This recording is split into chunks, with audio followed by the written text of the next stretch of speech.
لکم، اور روزہ رکھنا تمہارے لیے زیادہ بہتر ہے، ان کنتم تعلمون، اگر تم جانتے ہوتے، تمہیں علم ہوتا تو روزہ رکھنا ہی تمہارے لیے بہتر ہے۔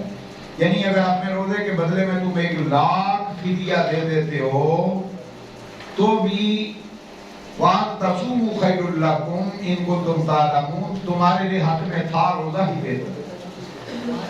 اب اس سے اندازہ فرمائیے کہ اس روزے کی اہمیت کیا ہے۔ فرمایا شہر رمضان الذی انزل فیہ القرآن ھدی للناس وبینات من الھدی والفرقان، اور رمضان کا مہینہ جس میں قرآن اترا اور لوگوں کے لیے ہدایت اور رہنمائی اور فیصلہ کی روشن باتیں ہیں۔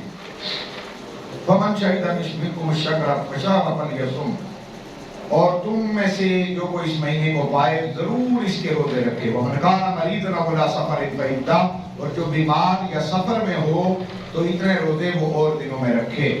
یرید اللہ بکم اليسر ولا یرید بکم العسر، اللہ تم پر آسانی چاہتا ہے اور اللہ تم پر دشواری نہیں چاہتا۔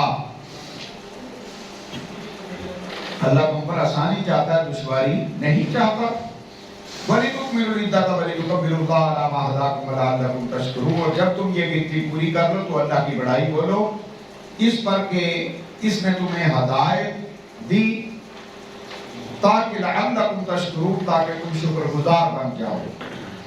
اللہ جس کو ہدایت دے دے، جس کو روزہ رکھنے کی توفیق دے دے، وہ کیا کرے؟ وہ اللہ کا شکر ادا کرے کہ شکر ہے مولا تو نے مجھے روزے کی توفیق عطا فرمائی۔ وَإِذَا سَأَلَكَ عِبَادِي عَنِّي فَإِنِّي قَرِيبٌ، اور اے محبوب صلی اللہ علیہ وسلم میرے بندے جب آپ سے پوچھیں کہ تمہارا رب، آپ کا رب کہاں ہے، فَإِنِّي قریب، تو آپ فرما دیجئے کہ ان بندوں کو کہ آپ کا رب آپ کے بہت قریب ہے، آپ کا رب آپ کے بہت قریب ہے۔ اجیب دعوت الداعی اذا دعانی فلیستجیبوا لی ولیؤمنوا بی لعلہم یرشدون، اور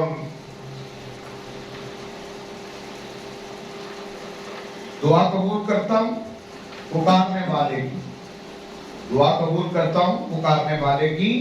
اجیب دعوت الداعی اذا دعانی فلیستجیبوا لی، اور جب وہ مجھے پکارے تو میں اس کی پکار پر لبیک کہتا ہوں، میں اس کی دعاؤں کو قبول کرتا ہوں۔ وَلْيُؤْمِنُوا بِي لَعَلَّهُمْ يَرْشُدُونَ، تو انہیں چاہیے کہ میرا حکم مانیں اور مجھ پر ایمان لائیں تاکہ وہ راہ پا جائیں۔ میں ان کے قریب ہوں، نحن اقرب الیہ من حبل الورید، شارقوں سے زیادہ قریب ہوں۔ شارق سے یہ حلق شارق، ایک مہینہ کٹ جائے تو سلسلہ جان، رگے جان ہے۔ شرک کس کو کہتے ہیں؟ رگے جان کو۔ نحن اقرب الیہ من حبل الورید، میں تمہاری شارقوں سے بھی زیادہ قریب ہوں، رگے جان سے۔ اور یہ اللہ کی شان ہے۔ اور ان رحمت اللہ قریب من المحسنین، محبوب صلی اللہ علیہ وآلہ وسلم جو ہیں وہ مسلمانوں کی جانوں سے بھی زیادہ قریب ہیں۔ ادھر اللہ رگے جان سے قریب، ادھر مصطفیٰ جانوں سے قریب۔ اور لقد جاءکم رسول من انفسکم عزیز علیہ ما عنتم حریص علیکم بالمؤمنین رؤوف رحیم، یہ شان مصطفیٰ ہے۔ اور بندوں مصطفیٰ ہی فرما رہے ہیں کہ اللہ تمہاری شارقوں سے قریب ہے، تم اللہ کو پکارو۔ جی دعوت الداعی اذا دعان، دعا قبول کرتا ہوں ہر پکارنے والے کی جو مجھے اخلاص کے ساتھ پکارتا ہے۔ فَلْيَسْتَجِیبُوا لِی، اور انہیں چاہیے کہ وہ میرا حکم مانے۔ وَلْيُؤْمِنُوا، مجھ پر ایمان لائیں۔ وَلْيُؤْمِنُوا بِی لَعَلَّهُمْ يَرْشُدُونَ، تاکہ وہ رشد والے بن جائیں، ہدایت والے بن جائیں۔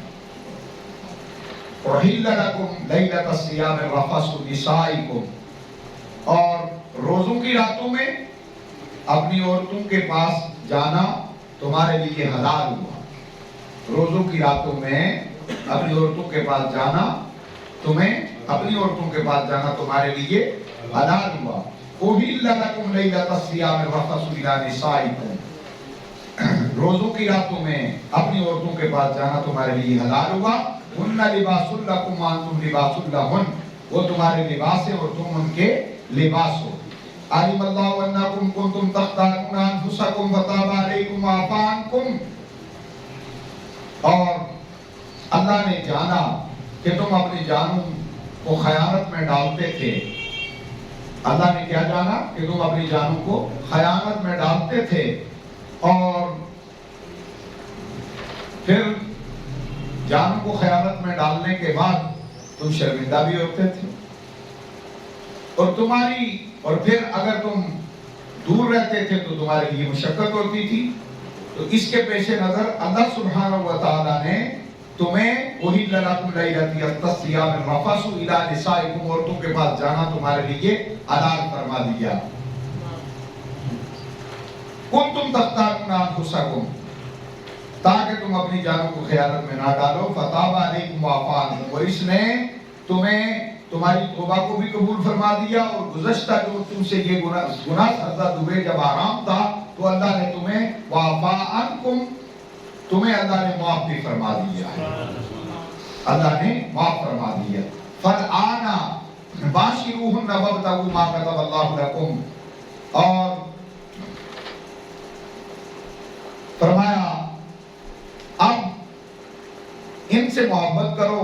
وَابْتَغُوا مَا كَتَبَ اللَّهُ لَكُمْ، اور طلب کرو اللہ نے تمہارے نصیب میں جو لکھا ہے. کیا کرو؟ طلب کرو اللہ سے کیا؟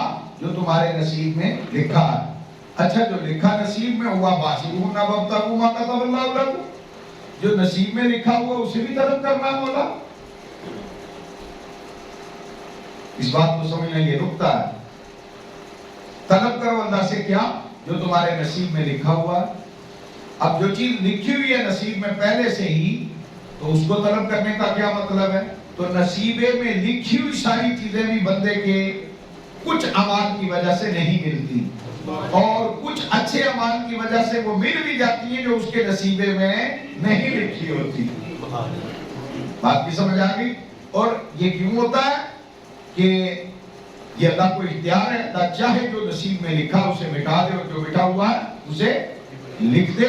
یمحق اللہ، اللہ سبحانہ و تعالیٰ نے قرآن کریم میں ارشاد فرمایا کہ میں چاہوں تو لکھے ہوئے کو مٹا دیتا ہوں. یمحق اللہ ما یشاء ویثبت ما یشاء، میں چاہوں یمحق اللہ ما یشاء، میں چاہوں تو لکھے ہوئے کو مٹا دوں. ویثبت ما یشاء، اور چاہوں تو مٹے ہوئے کو لکھ دوں. یہ اختیار ہے میرے پاس.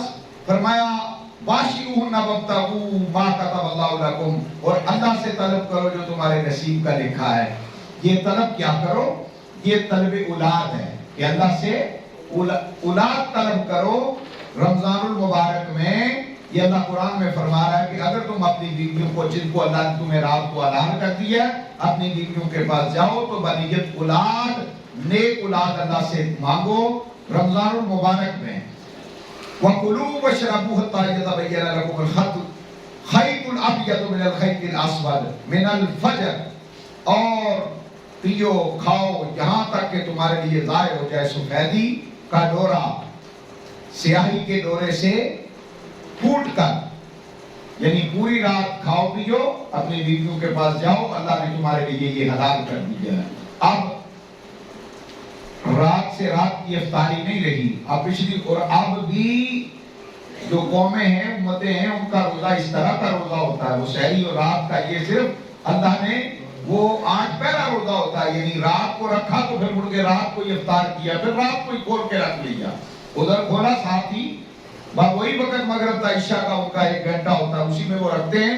اور اب بھی عیسائیوں کے روزے دیکھو اور دوسرے لوگوں کے روزے دیکھو اور ان کے روزے اس طرح کے ہی ہیں اور یہی وقت ہے. اور یہ امت مسلمہ پہ ایک خاص احسان اللہ نے فرمایا کہ جس کو پوری رات اللہ نے اجازت مرمت فرما دی. یہ امت مسلمہ کا ایک خاصہ ہے اور یہ قرآن مجید سے ملتا ہے. سامعین محترم، آگے فرمایا وَلَا تُبَاشِرُوهُنَّ وَأَنْتُمْ عَاكِفُونَ فِي الْمَسَاجِدِ، اور پھر رات آنے تک روزے پورے کرو، صبح سے لے کر رات آنے تک. بس تمہارا روزہ صرف دن کا ہے، رات کا نہیں ہے. جبکہ پہلی قوم اور امتوں کا روزہ وہ رات سے رات تک کا ہوتا تھا. وَلَا تُبَاشِرُوهُنَّ وَأَنْتُمْ عَاكِفُونَ فِي الْمَسَاجِدِ، اور عورتوں کو ہاتھ نہ لگاؤ جب تم مسجدوں میں اعتکاف سے ہو. جب تم اعتکاف کی حالت میں ہو تو اپنی عورتوں کو ہاتھ نہ لگاؤ. تلک حدود اللہ فلا تقربوها، یہ اللہ کی حدیں ہیں اور اللہ کی حدوں کے پاس مت جاؤ. اللہ کی باؤنڈری کو، اللہ کے ریڈ زون کو، ریڈ لائن کو، اللہ کی حدودوں کی طرف مت جاؤ. اگر تم نے ایسا کیا تو کیا ہوگا کہ خدا ذوالجلال کے قہر اور پکڑ سے تمہیں بچانے والا پھر کوئی نہیں ہوگا جو اللہ کے غضب سے تمہیں بچا سکے. فلا تقربوها كذلك يبين الله آياته للناس لعلهم يتقون. اور اللہ یوں ہی بیان کرتا ہے لوگوں سے اپنی آیتیں کہ کہیں انہیں پرہیزگاری ملے. سامعین محترم، روزہ رکھنے کا جو مقصد تھا وہ بھی پرہیزگاری، اور ساری چیزیں جو اللہ نے سبحانہ و تعالیٰ نے آیت میں اتاری، سب احکام دیے، سب کا مدعا ایک ہی ہے، کیا؟ پرہیزگاری. پرہیزگاری لعلکم تتقون. الف لام میم ذالک الکتاب لا ریب فیہ ھدی للمتقین، تاکہ تم متقی ہو جاؤ. کتاب دی متقی ہونے کے لیے، روزہ دیا متقی ہونے کے لیے، رات کی پابندیاں دن کی پابندیاں لگائی متقی ہونے کے لیے، مسجدوں میں اعتکاف تمہیں دیا متقی ہونے کے لیے. تمام عبادات اور تمام احکامات کا جو مدعا ہے، جو نتیجہ ہے، محض ہے، مرجع ہے، وہ کیا ہے؟ جی متقی ہونا. نماز پڑھو متقی ہو جاؤ، روزہ رکھو متقی ہو جاؤ، حج کرو تاکہ تمہیں تقویٰ حاصل ہو جائے. اب اس تقوی کے لیے یہ ساری عبادات، اعتکاف کرو تاکہ متقی ہو جاؤ، مسجدوں میں جاؤ متقی ہو جاؤ، روزہ رکھو متقی ہو جاؤ، بیویوں کے پاس حدوں میں رہو متقی ہو جاؤ، اللہ پر ایمان لاؤ متقی ہو جاؤ. اب یہ متقی، تتقون تتقون تتقون، متقین، یہ اس کا مطلب کیا ہے؟ کہ بندے کے اندر تقویٰ آ جائے، بندے کے اندر طہارت آ جائے، بندے کے اندر پرہیزگاری آ جائے. اچھا، وہ پرہیزگاری جو اللہ کو مقصود ہے اور اللہ کو مطلوب ہے، یہ ساری پریکٹس، روزے کی ہو، نماز کی ہو، حج کی ہو، ساری پریکٹس کا مقصد کیا؟ پرہیزگاری. اچھا، یہ سب کچھ کرنے کے بعد اگر پھر بھی کسی میں نہ آئے تو پھر بات کو سمجھ رہے ہیں یا نہیں؟ یہ جاپان والوں کو کس نے پرہیزگاری دی ہے؟ جو لوگ بے ایمانی نہیں کرتے، ہیرا پھیری نہیں کرتے، فراڈ نہیں کرتے، ان کو کس نے یہ دیا ہے؟ اللہ کا مدعا تو ہر عبادت کے بعد یہی تھا کہ بندہ پرہیزگار ہو جائے. رمضان آ گیا، روزے رکھ لیے، نمازیں پڑھ لی، حج کر لیا، زکاتیں دے دی، سارا کچھ کر لیا، لیکن پرہیزگاری تو پھر نہیں ہے. تو اللہ تو چاہتا ہی نماز کے ذریعے تم سے پرہیزگاری ہے. اللہ چاہتا ہے پرہیزگاری. شادی بندہ کرتا اولاد کے لیے اور نسل کو آگے بڑھانے کے لیے، تو اگر اس سے اولاد ہی نہیں ہوتی تو اس شادی کا مقصد پورا نہیں ہوتا. ماز لذتیں وہ حاصل ہوں گی، مگر اس سے جو نسل کا مستقبل ہے، رہتی دنیا تک جو نسلیں چلتی ہیں، اولادیں ہوتی ہیں، بہاریں ہوتی ہیں، وہ حاصل نہیں ہوتی. البتہ یہ بات سمجھ لیجئے کہ اللہ سبحانہ و تعالیٰ کا جو مدعا ہے روزے کا بھی، نماز کا بھی، ہر عمل اور ہر عبادت کا، وہ کیا ہے؟ کہ تمہارے دلوں میں تقویٰ آ جائے، تمہارے دلوں میں تقویٰ آ جائے، تمہارے اندر پرہیزگاری آ جائے. اچھا، ہم نے یہ دیکھنا ہے کہ ہمارے اندر پرہیزگاری اگر تو آ گئی ہے یا ہے، تو پھر ہمیں روزے کا اور نماز کا، جمعے کا، ہر چیز کا مقصد ہمیں حاصل ہوا. ہدی للمتقین، کتاب دی ہدایت کے لیے کہ تمہیں ہدایت آ جائے تو متقی ہو جاؤ. ہدایت کیا ہے؟ ہدایت بھی تقویٰ.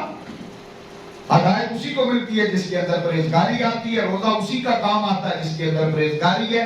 نماز اسی کے لیے فویل للمصلی الذین هم عن صلاتهم ساہون. نماز اسی کے لیے ہے کہ نماز بھی پرہیزگاری سکھاتی ہے. اللہ کا قرب، اللہ کی محبت، اللہ سے ڈرنا، اللہ کا خوف، دیانتداری سکھاتی ہے. اب یہ ساری چیزیں بندے میں ہوں اور پرہیزگاری نہ ہو تو وہ مولانا روم کی بات کو میں کہہ کے اس آیت مبارکہ کو میں مکمل کرتا ہوں. مولانا روم رحمۃ اللہ علیہ لکھتے ہیں کہ دیہاتی اپنی عورت کو مار پیٹ رہا ہے کھیت کے اندر، کھیت ہوتے ہیں نا، کھیتوں میں اپنی بیوی کو پیٹ رہا ہے، تو کچھ لوگ گاؤں والے دوڑے آئے, وہ جمع ہوئے, انہوں نے پوچھا کہ بھئی کیوں مار رہا ہے, خاتون کو کیوں مار رہا ہے؟ اس نے کہا جی دیکھیں میں بڑی فرمانبردار ہوں, میں نے یہ ویسے ہی مجھے صاحب مار رہے ہیں جبکہ میرا جرم ہی کوئی نہیں, میں نے تو بڑی محنت کی ہے. اس نے کہا جی بتاؤ بات معاملہ کیا ہے؟ اس نے کہا جی دیکھیں میں نے چولہا جلایا, آگ جلائی بڑی محنت سے, پانی بھرا اس کے اوپر رکھا, میں نے ہلدی مرچ تمام چیزیں ڈالی, گھی ڈالا, ہر چیز ڈال کر میں نے بہت والا محنت کی, بس ایک چھوٹی سی لذت مجھ سے ہو گئی ہے کہ میں نے اس میں دال نہیں ڈالی, باقی سب کچھ میں نے اس میں ڈال دیا. سمجھ آ رہی ہے؟ ہنڈیا میں نے ہنڈیا پکائی, ہنڈیا میں پکائی دال اور سب کچھ اس میں ڈال دیا, مگر دال ڈالنا میں بھول گئی اور باقی سب کچھ میں نے ڈال دیا اور میں پکا کر لے آئی. اب انسان نے دیکھا تو مجھے انہوں نے پیٹنا شروع کر دیا. اب بتاؤ اتنی سی لگتی ہے تو اس کو یہ معاف نہیں کر سکتے, درگزر نہیں کر سکتے؟ تو لوگوں نے داناؤں نے کہا او نادان, اگر کوئی اور چیز کام ہوتی تو مانا جاتا, اب اس میں پکائی دال ہے اور دال ہی نہیں ہے, باقی سب کچھ ڈال دیا تو دال ڈالنا بھول گئی. ہلدی مرچ تو ڈالی, پانی سارا کچھ ڈالا تو دال میں جانا تھا, اس میں دال میں, اور دال ہی نہیں ڈالی, باقی سب کچھ ڈال دیا. تو آپ یہ تجھے پیٹے نا اور کیا کرے. اب یہ مسلم شریف کی مثال ہے, میں نے آپ کو دی ہے, اس کو سمجھنا, اس مثال دال کو, اور یاد رکھنا, اوروں کو بتانا, خود سمجھنا اور اس پر عمل کرنا کہ دیکھیں کیا یہ ہمارے اندر دال ہے, یہ ایمان کی دال جو ہے یہ ہمارے اندر ہے, تقویٰ ہے. روزے کا مقصد کیا ہے؟ مار بھوکا پیاسا رہنے سے اللہ کو کیا حاصل ہے؟ اللہ کو کیا حاصل ہے بھائی؟ تم بھوکے پیاسے رہو. تو اگر تقویٰ غم گساری, تقویٰ کیا ہے؟ تقویٰ پرہیزگاری ہے. پرہیزگاری کیا ہے؟ پرہیزگاری غم گساری ہے, دیانتداری ہے. کیا وہ غم گساری اور دیانتداری ہمارے اندر ہے؟ غم گساری, دوسرے کا غم, دوسرے کا درد, دوسرے کی تکلیف, دوسرے کی بھوک, دوسرے کی پیاس, دوسرے کا درد ہمارے اندر موجود ہے. اگر یہ ہمارے اندر موجود نہیں ہے تو بس پھر دال ہمارے اندر موجود نہیں ہے, باقی ہلدی مرچی پانی مسالے سب کچھ ہمارے اندر ہے, لیکن وہ پھر دال نہیں ہے. اور اگر غم گساری ہمارے دلوں میں وہ درد امت محمدیہ کا موجود ہے, دوسروں کا وہ احساس موجود ہے, دیانتداری موجود ہے. دیانتداری موجود ہے. کیا دیانتداری موجود ہے؟ دیانتداری کیا ہے؟ دیانتداری خیانت کا موقف ہے کہ خیانت, خائن, حضور نے فرمایا میرا امتی خائن نہیں ہو سکتا, بددیانت نہیں ہو سکتا, بددیانتی نہیں کر سکتا. اب ہر چیز کو دیکھ کر, سمجھ کر, پرکھ کر, میں مناسب تو نہیں لیکن مثال دیتا ہوں. میں نے گجرانوالہ میں ابھی پچھلے دنوں گاڑی پمپ پہ لگائی, میں نے کہا بیٹا تیل ڈال دو, میں اتنی دیر میں نماز پڑھ لوں. اس نے کہا حضرت سامنے دکھا کے ڈالو. میں نے کہا مسلمان ہے, جمعہ نماز پڑھتا ہے؟ کہنے لگا بالکل پڑھتا ہوں. میں نے کہا کبھی تو نے میرا وضو دیکھ کر میرے پیچھے نماز پڑھی ہو کہ حضرت صاحب میں دیکھوں گا وضو آپ کا ہے؟ بیٹا ڈال دو, اللہ کے سپرد تمہارے سپرد. سمجھ آ گئی بات کی جی؟ تو یہ ہے کہ یہ دیانتداری ہے کہ پتہ ہے کہ اس میں دنیا اور آخرت دونوں جہان برباد ہوں گے, اور اس میں میرا ایمان. وَيْلٌ لِّلْمُطَفِّفِينَ, ہلاکت بربادی ہے ان کے لیے جو کم تولتے ہیں, کم ناپتے ہیں. بربادی, ہلاکت ہے. اب ہم نے کبھی سوچا, ہم تو کہتے ہیں اس میں اوور ریٹنگ میں پیسے زیادہ کمانے میں ہماری فلاح ہے, پیسے زیادہ. اللہ کہتا ہے بربادی یہ ہلاکت ہے, ہم کہتے ہیں اس میں فلاح ہے. بس یہ دیانتداری, ساری بات کا مدعا یہ دیانتداری آ جائے, اخلاص آ جائے, غم گساری آ جائے دلوں کے اندر, پرہیزگاری آ جائے, تو روزے کا, نماز کا, ہر چیز کا مدعا پورا ہو جاتا ہے. اور اگر یہ ہمارے اندر نہ آئی تو پھر ہمارے سارے کے سارے اعمال بیکار ہیں, پھر کسی کام کے ہمارے اعمال نہیں, پھر داعیوں کسی کام کی نہیں, علم کسی کام کے نہیں, وعظ و تقریر کسی کام کے نہیں, پھر نمازیں, روزے اور دن کا بھوکا رہنا یہ کسی کام کا نہیں. اور اگر دیانتداری اندر موجود ہے تو پھر اللہ سبحانہ و تعالیٰ کے انعامات اور اکرامات کی بارشیں ہیں. پھر نبی پاک صلی اللہ علیہ وسلم مہمان بنتے ہیں حضرت بن جبل کے، اور رسول اللہ صلی اللہ علیہ وسلم جب مہمان حضرت معاذ بن جبل کے بنتے تو رسول اللہ صلی اللہ علیہ وسلم نے افطاری فرمائی، اور افطاری فرما کر فرمایا اے معاذ بن جبل، ہم تیرے مہمان ٹھہرے، ہم نے تیرے یہاں روزہ افطار کیا، اور تم نے اللہ کے بندوں کا روزہ افطار کروایا ہے، اور جتنا ثواب ہمیں ملا ہے اتنا ہی اللہ نے تجھے ہمارے روزے کا ثواب دے دیا ہے، اور اللہ اسی طرح عطا فرمائے گا۔ ہمیں نے یہ سعادت دے دی، اللہ اسی طرح عطا فرمائے گا۔ اب کون ہے ہم میں سے؟ حضور خود روزہ افطاری کر رہے ہیں، آپ نے سنا ہوگا، لیکن آج میں نے اس کا سیاق و سباق آپ کو بتا دیا، شان اس کا سیاق کیا۔ حضور خود حضرت دسترخوان پہ، اس کے حضرت معاذ بن جبل کے دسترخوان پر حضور نے فرمایا معاذ تمہیں ہمارا روزہ افطار کروایا، جتنا اللہ نے روزے کا اجر ہمیں عطا کیا اتنا ہی اللہ تمہیں عطا فرما رہا ہے، اور ہمارے اجر میں کمی بھی نہیں ہے۔ پھر ایک صاحب کو ایک کھجور سے روزہ کھلا دیا، تقویٰ دل میں ہے تو وہ کھجور اس کی کتنی ہے؟ اللہ فرماتا ہے میں اس کو اونٹنی کے بچے کی طرح پالوں گا۔ آرام کا 1 کروڑ روپیہ اللہ کے راستے میں لگا دینے سے حلال کی ایک کھجور وہ افضل ہے اللہ کے ہاں۔ اللہ کہتا ہے میں اس کو پالتا ہوں جس طرح تم اونٹنی کے بچے کو پالتے ہو، اور جب محشر آئے گا تو میں محشر میں اسے اور پہاڑ کے برابر کر دوں گا۔ لیکن شرط رکھی کہ حلال کے پیسوں کی ہو، ہیرا پھیری کی کمائی نہ ہو، بددیانتی کی کمائی نہ ہو، خائن نہ ہو آدمی۔ کوئی اللہ کو کروڑوں لاکھوں دسترخوان لگا کے ہوں، کوئی یہ خیرات، یہ فدیے، یہ مساجد، یہ مدارس، یہ غریبوں یتیموں کو حرام کے مال کا کیا فائدہ ہے؟ حرام کے مال کو اللہ کی راہ میں خرچ کرنا اس طرح ہے جیسے پیشاب سے وضو کر کے آؤ نماز کے لیے۔ اس کی مثال دی ہے آئمہ نے، کیا حرام کا مال خرچ کرنا کیسا ہے؟ جیسے کیا کرو؟ پیشاب سے وضو کرو، بھائی وہ پیشاب پہلے ہی ناپاک ہے، اس سے وضو ہوگا؟ تو اس طرح اللہ کی راہ کو یاد رکھو، یہ ثواب ہی نہیں یہ گناہ بھی ہے۔ حرام مال اللہ کی راہ میں خرچ کرنا کیا ہے؟ ثواب کی بجائے گناہ ہے۔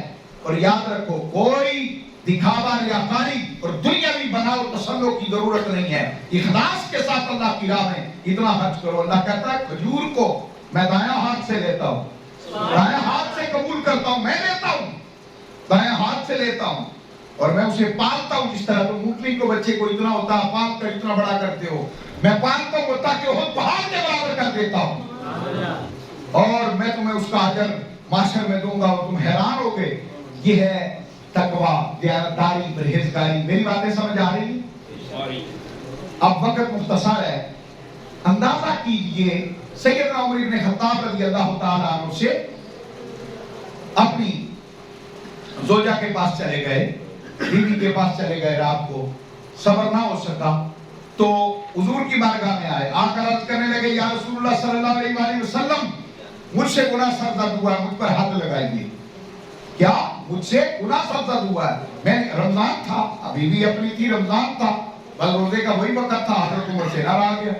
عمر ابن خطاب حضور کی بارگاہ میں آئے اور آ کر اقبال جرم کیا، اپنے جرم کو کہا یا رسول اللہ مجھ سے یہ گناہ سرزد ہوا ہے۔ اب کس نے دیکھا تھا، کس کو پتا تھا، کیا ضرورت تھی عمر کو، ہو گیا تو اندھے تنہائی میں توبہ کر لیتے، نہیں، حضور کی بارگاہ میں آئے۔ وَلَوْ أَنَّهُمْ ظَلَمُوا أَنفُسَهُمْ جَاءُوكَ، حضور کی بارگاہ میں یا رسول اللہ مجھ سے گناہ سرزد ہوا، مجھ سے لغزش ہوئی، کرم فرمائیے، میری صدا، مجھے حد لگائیے۔ کریم آقا صلی اللہ علیہ وسلم نے آسمانوں کی طرف دیکھا، اللہ سبحانہ وتعالیٰ نے یہ آیا مبارکہ اتار دی، اور تمہیں رات کو اللہ نے آسانی کر دی ہے، ہر جرم پر کرم، ہر خطا پر عطا، رحمت مصطفیٰ، اور کیا چاہیے؟ بجائے عمر کی صدا اللہ نے عطا فرما دی پوری امت کو یہ رات کی۔ یہ تقویٰ اور پرہیزگاری کے لیے اللہ سبحانہ وتعالیٰ نے رمضان کو اتارا، غم گساری کے لیے اللہ سبحانہ وتعالیٰ نے رمضان المبارک کو اتارا۔ یہ روزہ اس لیے فرض کیا لعلکم تتقون، تاکہ تم متقی ہو جاؤ، تمہیں پرہیزگاری حاصل ہو جائے، تم پرہیزگار بن جاؤ۔ سامعین محترم یاد رکھیے، اگر دلوں کے اندر تقویٰ و پرہیزگاری ہو تو پھر کیا ہوتا ہے؟ ذرا توجہ کیجئے، کنز الاعمال کی حدیث صحیح ہے 8ویں جلد میں نبی پاک صلی اللہ علیہ وسلم نے فرمایا کہ رمضان المبارک کی شب جمعہ اور جمعہ میں حدیث کو دل کے کاموں سے سماعت کیجیے، دل کے کاموں سے سماعت کیجیے. شب جمعہ اور یوم جمعہ، جمعہ کا دن اور جمعہ کی رات، رمضان المبارک کی جمعرات اور جمعہ اللہ کے ہاں یہ اتنے بڑے مقبول و محبوب ہیں کہ ان کی ایک ایک گھڑی کے اندر اللہ 10 لاکھ جہنمیوں کو جہنم سے آزاد کرتا ہے.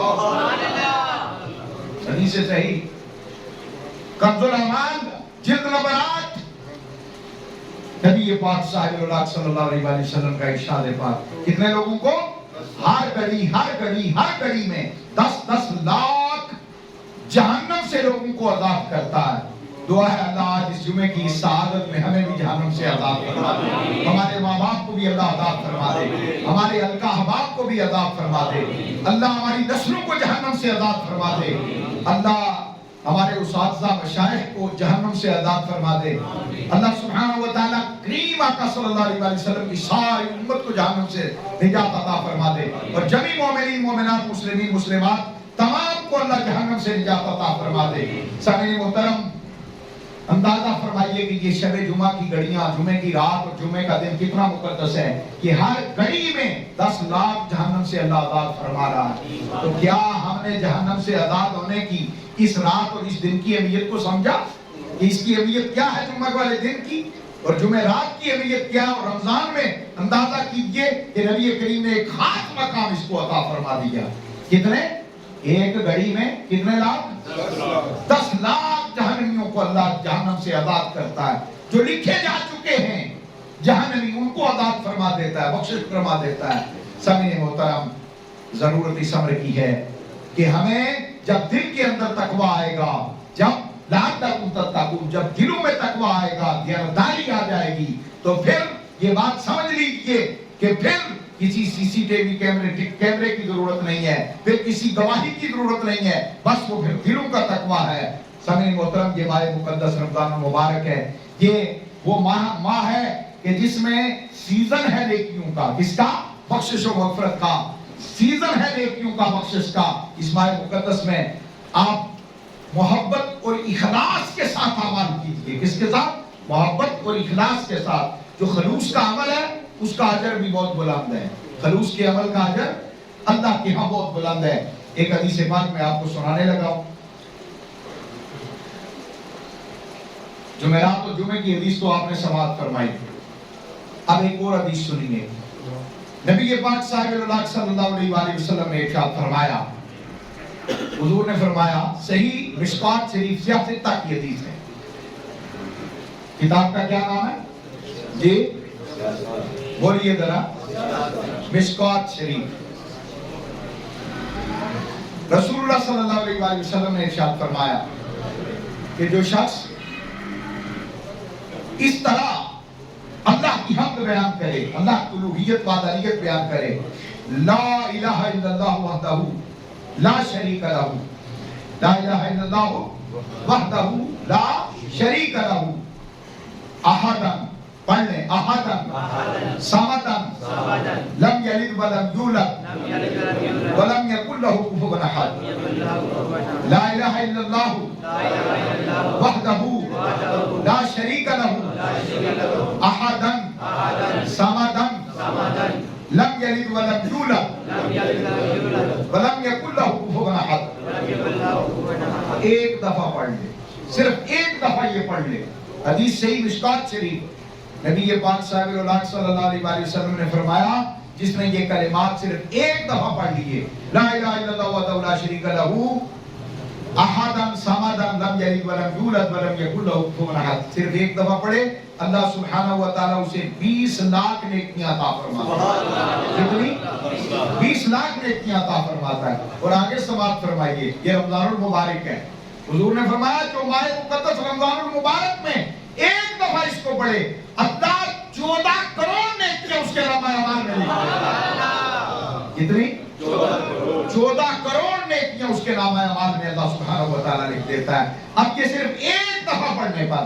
سامعین محترم، اس مہنگائی کے دور میں یہ حدیث آپ نے یاد کر لی ہے، جس کو یہ ویڈیو آپ تک آ جائے گی. یہ وظیفہ 14 کروڑ نیکیوں والا, کوشش کرو ہر صبح شام دوپہر پڑھتے رہا کرو, تاکہ ایک کوئی 2-3 سیکنڈ 4 سیکنڈ کے اندر کتنی نیکیاں مل رہی ہیں؟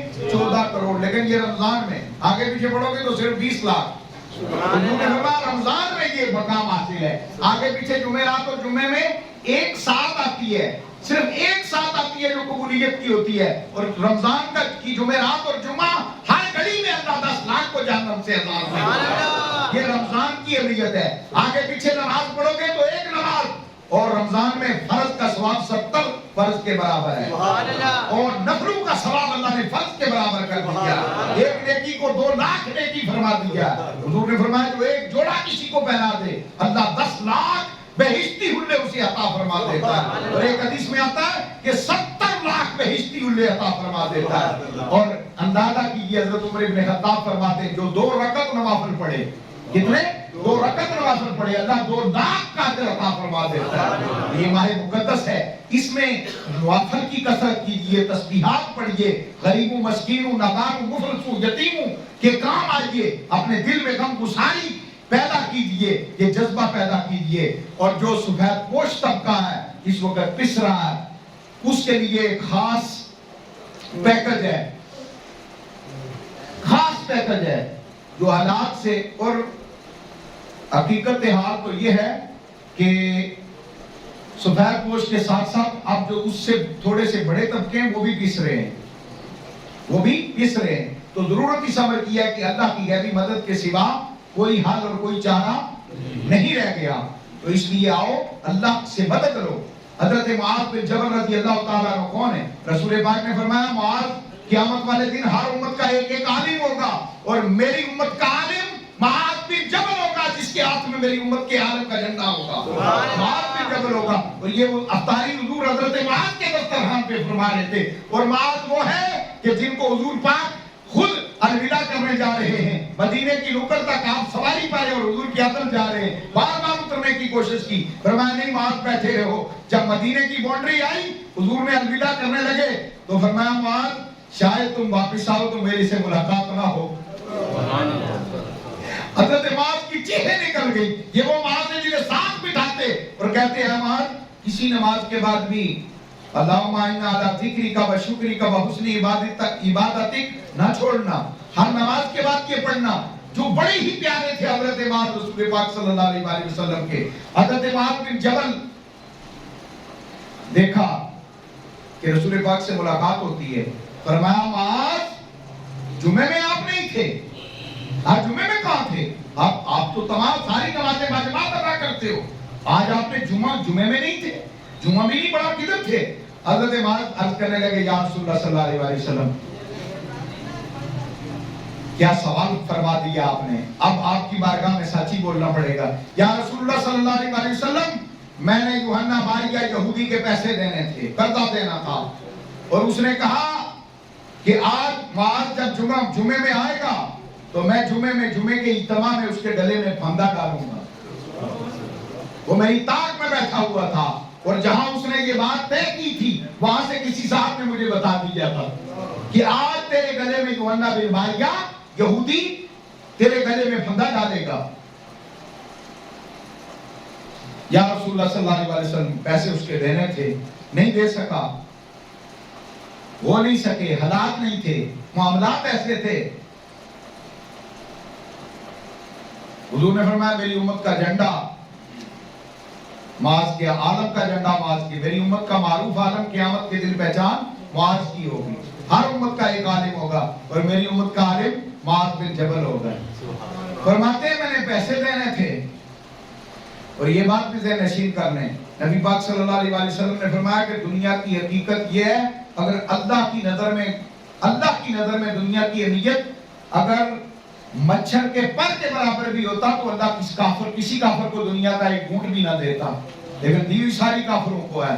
معاذ اس دنیا کی دولت سے اندازے نہیں ہوتے مقامات کے اور شانوں کے, کہ جو دولت مند ہے وہ مقام اور شان والا ہے. یہ معاذ بن جبل ہے, امت کا جھنڈا ہے, رسول پاک کے اتنے پیارے ہیں, لیکن معاشی حالت یہ ہے, فرماتے اس ڈر سے نہیں آیا, گھر سے نہیں نکلا, آئے ہی جمعہ پڑھنے کے لیے. یہ یہودی یوحنا بن باریہ نے میرے گلے میں پھندا ڈالنا تھا, قرضے کے بدولت۔ حدیث صحیح عیسائی مبارکہ کی تفسیر میں رسول پاک صلی اللہ علیہ وسلم نے سنا، صحابہ کرام کی آنکھیں نم ہو گئی سن کر کہ اس لیے جمعہ چھوڑ دیا۔ توجہ ہے؟ پیسے دینے، پیسوں کا بندوبست نہیں تھا۔ اگر جمعہ پڑھنے آتا تو وہ میرے گلے میں پھندا ڈالتا، مجھے رسوا کرتا، یا رسول اللہ اس لیے معاذ جمعہ پڑھنے کے لیے نہیں آیا۔ صحابہ کی چشمیں نم ہو گئی اور رسول پاک صلی اللہ علیہ وسلم نے توقف فرمایا، اور تھوڑی دیر رکنے کے بعد کریم آقا صلی اللہ علیہ وسلم نے فرمایا کہ اے معاذ بن جبل، ہر نماز کے بعد سورہ آل عمران کی آیہ نمبر 26 اور 27 دو کو تلاوت کیا کرو، اور جب وہ دو آیتیں پڑھ لو آپ بھی سماعت فرمائیے۔ جب یہ دو آیتیں پڑھ لو تو اس کے بعد پڑھا کرو، سماعت فرما دیجئے۔ بسم اللہ الرحمن الرحیم۔ اللہم مالک الملک تؤتی الملک من تشاء وتنزع الملک ممن تشاء وتعز من تشاء وتذل من تشاء بيدك الخير انك على كل شيء قدير تولج الليل في النهار وتولج النهار في الليل وتخرج الحي من الميت وتخرج الميت من الحي وترزق من تشاء بغير حساب رحمن الدنيا والآخرة ورحيمهما تؤتي منهما من تشاء وتمنع منهما من تشاء اقضي عني ديني۔ ان دو آیتوں کے بعد یہ اگلے الفاظ حضور نے اضافی بتائے۔ یہ دو آیتیں ہو گئی، اور دو آیتوں کے بعد آگے کیا؟ رحمان الدنیا والآخرۃ ورحیمہما تؤتی منہما من تشاء وتمنع منہما من تشاء اقضی عنی دینی۔ حضور نے فرمایا اس کے بعد یہ دو آیتیں پڑھنے کے بعد کہ دعا اللہ سے مانگا کرو، ہر نماز کے بعد اس کو کثرت سے اللہ سے مانگو۔ اگر روئے زمین کے برابر سونا بھی تم پر قرض ہے تو اللہ تمہارا قرض ادا فرما دے۔ سونے روئے زمین کے برابر، پوری زمین کے برابر اگر سونا بھی تم پر قرض ہے تو اللہ کے ذمہ آ کے اللہ ادا فرما دے گا۔ آپ مجھے یہ بات بتائیں کہ اس کے بعد کوئی تصور رہتا ہے؟ اس کے بعد کوئی تصور رہتا ہے؟ اب عالم یہ ہے حضرت معاذ بن جبل رضی اللہ تعالیٰ عنہ کا کہ فرماتے ہیں بس اس آیہ مبارکہ کو، ان دو آیات کو، اور اس کے بعد جو حضور نے دعا بتائی، فرماتے ہیں میں نے شروع کیا، اللہ نے دنوں میں قرض اتار دیا۔ اس میں مہینوں میں نہیں، دنوں میں اللہ نے قرض اتار دیا۔ یہ اس پسے ہوئے طبقے کے لیے یہ وظیفہ بطور خاص ہے، اسے سماعت کیجئے اور اس پر عمل کیجئے۔ اور اس کے ساتھ ساتھ میں ایک بڑا مختصر وظیفہ، رمضان المبارک کا جمعہ ہے، بڑی شان والا جمعہ ہے، ایک بڑا مختصر وظیفہ بتاتا ہوں، یہ بھی مشکوٰۃ شریف میں ہے۔ رسول پاک صلی اللہ علیہ وسلم نے ارشاد فرمایا کہ جو شخص نماز فجر کے بعد اور نماز مغرب کے بعد صبح اور شام، توجہ ہے، صبح اور شام صرف 7 مرتبہ یہ پڑھ لیتا، اللہم اجرنی من النار، پڑھ لیجئے، اللہم اجرنی من النار، اللہم اجرنی من النار، اللہم اجرنی من النار، اللہم اجرنی من النار، اللہم اجرنی من النار، اللہم اجرنی من النار۔ کتنی مرتبہ؟ 7 مرتبہ یہ پڑھ لیتا ہے، صبح اور 7 مرتبہ شام، نماز مغرب اور فجر کے بعد۔ حضور نے فرمایا ہاں توجہ سے پڑھو یا بے توجہی سے بھی پڑھے۔ اللہ سبحانہ و تعالی فرماتا ہے مجھے اپنی عزت و جلال کی قسم، حضور نے فرمایا کہ مجھے اللہ سبحانہ و تعالیٰ کی عزت و جلال کی قسم جس کے قبضہ قدرت میں میری جان ہے، اللہ نے جہنم کی آگ کو اس پر آرام فرما دیا، جہنم کی آگ کو اس پر آرام فرما دی ہے۔ اب یہ کوئی 5-3-4 سیکنڈ کا وظیفہ ہے، صبح اور اتنا ہی شام، اور آتا بھی سب کو ہے۔ چلو وہ آیتیں تو بڑی لمبی ہیں، وہ شاید نہ آئیں، لیکن اللہم اجرنی من النار پڑھ لیجیے، اللہم اجرنی من النار، اے اللہ مجھے دوزخ سے عذاب کر دے، یا اللہ مجھے جہنم سے عذاب کر دے۔ 7 مرتبہ صبح اور 7 مرتبہ شام۔ اچھا ایک وظیفہ اور بتا دوں، رمضان المبارک کا جمعہ ہے، رمضان المبارک کا اول جمعہ ہے، حضور کی امت کو جتنا فائدہ پہنچا سکتے ہو پہنچاؤ، دوسروں کو نفع پہنچاؤ، نقصان پہنچانے والوں سے میں نہ ہو، امت کو نقصان نہ پہنچاؤ، اللہ کی مخلوق کو نقصان نہ پہنچاؤ۔ روزہ تقوی سکھانے کے لیے، پرہیزگاری کے لیے ہے کہ دوسروں کی خیرخواہی کرو، دوسروں کی خیرخواہی کرو۔ حضور نے فرمایا بہترین انسان وہ ہے کہ جو دوسروں کو نفع دے، خیر الناس من ينفع الناس، قال نبی صلی اللہ علیہ وآلہ وسلم بہترین بندہ کون ہے؟ جو دوسروں کو نفع دے. اور بدترین کون ہے؟ جو دوسروں کو نقصان پہنچائے. تو بہترین بننا ہے یا بدترین بننا ہے؟ جی آج رمضان المبارک کے جمعہ میں اللہ کے در بیٹھ کر تہیہ کرو کہ ہم نے بہترین انسان بننا ہے. ہم نے اللہ کی مخلوق کو، اللہ فرماتا ہے یہ میری مخلوقات میرا کنبہ ہے، میرا کنبہ ہے، میری فیملی ہے، میری مخلوق میری فیملی ہے، میرا کنبہ ہے. یاد رکھیے. اور رسول اللہ صلی اللہ علیہ وآلہ وسلم کی امت اللہ کی مخلوق سے دغا کرنا، بددیانتی کرنا، اس کا برا چاہنا، ہائے ہائے بہت بڑا برا عمل ہے. اور میں چاہتا ہوں کہ رمضان المبارک کا پہلا جمعہ مبارک ہے، زیادہ سے زیادہ فائدہ آپ کو پہنچے. نبی پاک صلی اللہ علیہ وآلہ وسلم نے ارشاد فرمایا جو شخص سورہ عصر کی آخری تین آیتیں، سورہ عصر کی آخری کتنی آیتیں؟ 3 آیات. اعوذ باللہ السمیع العلیم من الشیطان الرجیم، اعوذ باللہ السمیع العلیم من الشیطان الرجیم، اعوذ باللہ السمیع العلیم من الشیطان الرجیم. 3 دفعہ پڑھ لیا. آگے پھر شروع کریں. هو اللہ الذی لا الہ الا هو عالم الغیب والشہادۃ والرحمن الرحیم. هو اللہ الذی لا الہ الا هو الملك القدوس السلام المؤمن المهيمن العزيز الجبار المتكبر سبحان الله عما يشركون.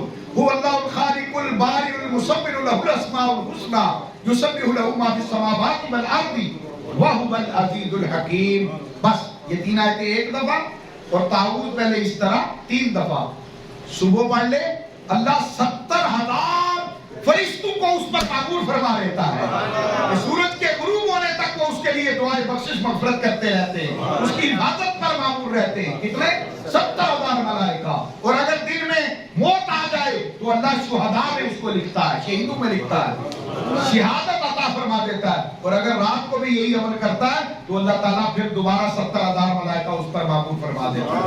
70,000 فرشتے جو اس کے لیے دعائیں بخشش مغفرت اور بلندی کے درجات کرتے رہتے ہیں. مجھے بتاؤ یہ وظیفہ چھوڑنے والا ہے؟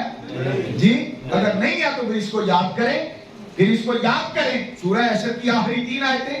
اعوذ باللہ السمیع العلیم من الشیطان الرجیم، اعوذ باللہ السمیع العلیم من الشیطان الرجیم، اعوذ باللہ السمیع العلیم من الشیطان الرجیم. اور سورہ عصر کی 3 آیتیں. یہ ویڈیو یہ بچے سے لکھ لیں، یہ ویڈیو جو ہے سب تک پہنچے تاکہ اس سے یہ آپ یاد کر سکیں. نہیں تو حدیث کی کتابوں میں بھی اور وظائف کی کتابوں میں بھی موجود ہے. پھر ضروری نہیں کہ میری ویڈیو کے ذریعے ہی آپ کو علم ہو. ہاں نیٹ پر ان آیتوں کو ریسرچ کریں، اس سے بھی مل جائے گی.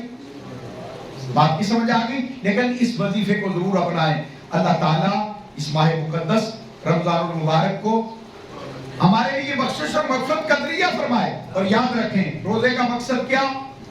تقوی. روزے کا مقصد کیا؟ تقوی، پرہیزگاری. تو کیا تقوی پرہیزگاری ہم میں آ گئی یا آ رہی ہے؟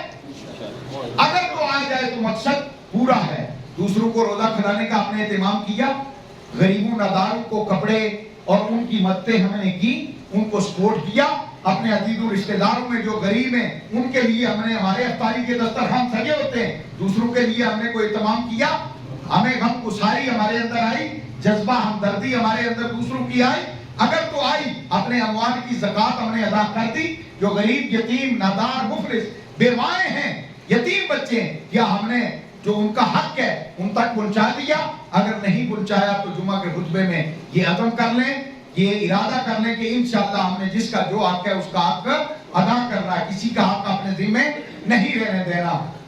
زکوٰۃ کے متعلق یہ حکم ہے کہ اللہ سبحانہ و تعالیٰ نے فرمایا کہ جو مال زکوٰۃ کے مال میں ملا رہتا ہے وہ اس مال کو بھی تباہ و برباد کر دیتا ہے، وہ اس مال کو بھی تباہ و برباد کر دیتا ہے. اور جس مال کی زکوٰۃ ادا کی جائے کبھی وہ مال برباد نہیں ہوتا. اپنے مال کی زکوٰۃ کے متعلق حکم ہے سب سے پہلے اپنے عزیزوں رشتہ داروں میں قریبیوں میں سے دیں، جو زیادہ مستحق ہیں ان کو دیں. اس کے بعد پھر مدارس کو اور دیگر جو ادارے ہیں بنے ہوئے جو صحیح کام کرنے والے ہیں ان کو بھی زکوٰۃ دی جا سکتی ہے. ہمارا جامعہ محمدیہ صدیقیہ جو الحمدللہ ہمارے منتظمین نے حاجی صاحبان محمد شاہی صاحب، محمد ماجد صاحب، الحمدللہ آپ لوگوں کے تعاون سے بنایا، تعبیر ہوا، الحمدللہ چل رہا ہے. درجنوں حفاظ الحمدللہ سنا رہے ہیں قرآن مجید. اسی جامعہ کے جو فارغ ہوئے ہیں اس کے لیے بھی یہ مسجد انتظامیہ حاجی ماجد صاحب ہیں، شاہد صاحب ہیں، زکوٰۃ کے بجٹ میں سے جامعہ محمدیہ صدیقیہ کے لیے ہمیشہ ہر سال کی طرح آپ اس جامعہ کے لیے بھی اپنی زکوٰۃ جمع کروا سکتے ہیں، اور اپنے عزیزوں رشتہ داروں میں جو مستحق ہیں ان کو بھی دینی چاہیے۔ اللہ تعالیٰ رمضان المبارک کے اس مہینے میں ہماری حاضری اپنی بارگاہ میں قبول فرمائے، اور ہم سب کو، ہمارے اہل و جان کو اور ہماری قیامت تک آنے والی نسلوں کو ہدایت کامل عطا فرمائے، تقوی اور پرہیزگاری عطا فرما دے۔ وما علیہ الا البلاغ، وآخر دعوانا الحمدللہ رب العالمین۔